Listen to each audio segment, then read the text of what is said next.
அட, எல்லா செல்வங்களும் அள்ளித்தரும் அபிராமி அந்தாதி பாடல். மொத்தம் 12 ராசிகள். ஒவ்வொரு ராசிக்கும் ஒரு பாடல் உண்டு. இன்று நாம் கேட்க போவது மிதுன ராசிக்கான பாடல். இது 54வது பாடல். கடன் தீர இல்லாமை சொல்லி ஒருவர் தம்பால் சென்று இழிவுபட்டு நில்லாமை நெஞ்சில் நினைக்குவிரேல் நித்தம் நீடுதவம் கல்லாமை கற்ற கயவர் தம்பால் ஒரு காலத்திலும் செல்லாமை வைத்த திரிபுரை பாதங்கள் சேர்மின்களே. இந்த பாடல் மிதுன ராசிக்கானது.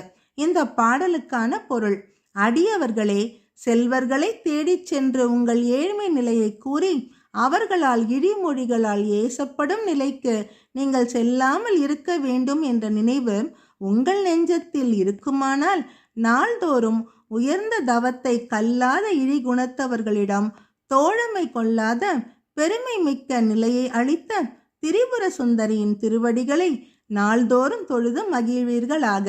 இது மிதுன ராசிக்கான பாடல். 54வது பாடல். அடுத்த பாடல் மோன நிலை எய்த. இது 55வது பாடல்.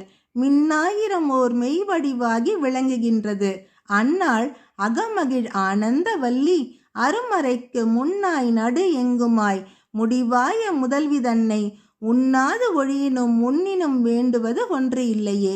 இந்த பாடலுக்கான பொருள்: பல்லாயிரம் மின்னல்கள் ஒரு திருமேனியாய் உருப்பெற்று விளங்குவதைப் போன்ற கோலத்தை உடையவளும் அடியவர்களின் உள்ளங்களில் எல்லையற்ற மகிழ்ச்சியை ஏற்படுத்துபவளும் அரிய வேதத்திற்கு முதலும் நடுவும் முடிவுமாகி முதல்வியாகவும் விளங்கும் அபிராமி தாயை இந்த உலகத்தவர் நினைந்தாலும் நினையாமல் இருந்தாலும் அவர்களால் எல்லாம் அன்னைக்கு வேண்டப்படுவது யாதொன்றும் இல்லை.